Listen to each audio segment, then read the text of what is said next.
Alors on recommence avec Emmanuel Macron, le loup de Wall Street, qui s'est rendu en Estonie, où il a croisé l'équipe des Verts de Koh Lanta, avec un type qui venait faire l'amour à la mascotte de cet élève. Il en avait encore plein le visage. Alors il a posé avec ses copains, dont Merkel, la seule à ne jamais respecter le dressing code en soirée. Elle a la vie de la boule noire dans Motus.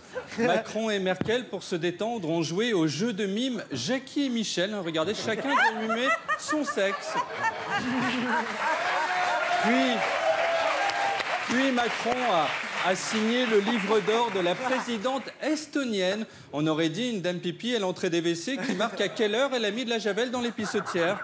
Macron s'est aussi rendu à l'usine Whirlpool d'Amiens. On lui a mis un gilet jaune visiteur, celui qu'on donne d'habitude au 3e en stage d'observation, alors que Macron a quand même 2 ans de plus. Alors tous avaient leur gilet jaune, on serait cru dans un immense accident de la route, un soir de brouillard quand tout le monde conduisait en actualisant son profil Facebook. Puis les jaunes ont pris un bain de foule, ça donnerait ça si l'équipe de Nantes gagnait le championnat.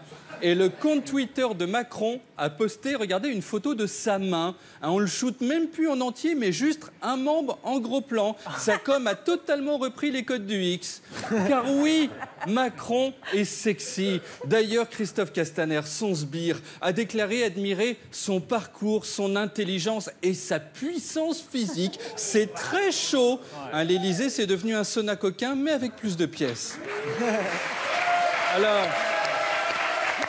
Laurent Wauquiez, l'homme du retour de la revanche de la droite, a lui fait la fête de la violette. Ça sentait comme dans nos toilettes quand on met de l'Airwick. Alors il est monté sur scène au milieu du foin, tel le petit Jésus. Il manquait juste 3 Arabes sapés en roi et on avait une crèche. Puis il s'est tenu avec les jambes arquées devant un mec en train de piquer des merguez. Il n'a pas eu peur que l'autre continue sur sa lancée. Il s'est assis alors qu'un ami le tripotait en lui disant « Tu as déjà vu un monsieur tout nu ?» Et tu aimes les films sur les gladiateurs. Enfin, il a pris un selfie avec ses doigts de pied. C'est le seul à savoir faire ça avec les fakirs en Inde. Il est jeune et souple. Dans l'histoire, seul Bill Clinton a fait un selfie comme ça un jour. On a appris plus tard que c'était Monica Lewinsky qui avait pris la photo. Alors,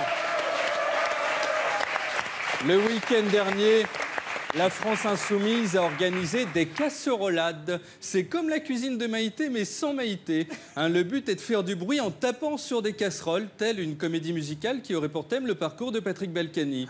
Alors, ils ont défilé à Clermont-Ferrand. Ils étaient 16. 1 selon la police, 120 000 selon Mélenchon. Même à la finale de Top Chef, il y a plus de casseroles. Alors, à Bordeaux, ils ont essayé de réveiller, c'est véridique, Alain Juppé. Mais il s'en fout, il est vieux, donc il dort 3 heures par nuit. Plus on est âgé, moins on pionce.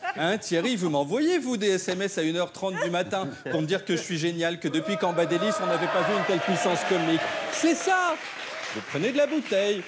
Alors, ils ont même fait du bruit devant la permanence du député local à Périgueux. Le type se fait élire dans le Périgord. Il se dit, je vais être peinard pendant 5 ans à bouffer du cabécou à la truffe. Paf! En bas de chez lui, il y a 4 insoumis qui se prennent pour les tambours du Bronx.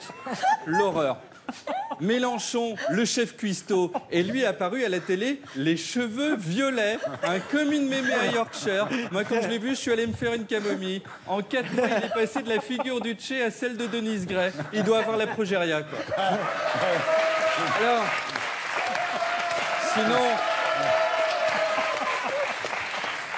sinon le Parti Socialiste, qui vient d'installer son siège dans une tente Quechua, ils sont 4, a nommé un coordinateur, Rachid Temal. Il voulait quelqu'un qui porte le nom le plus adapté à leur situation. Ils ont cherché un thé foutu, il n'y avait pas, ils ont pris Temal.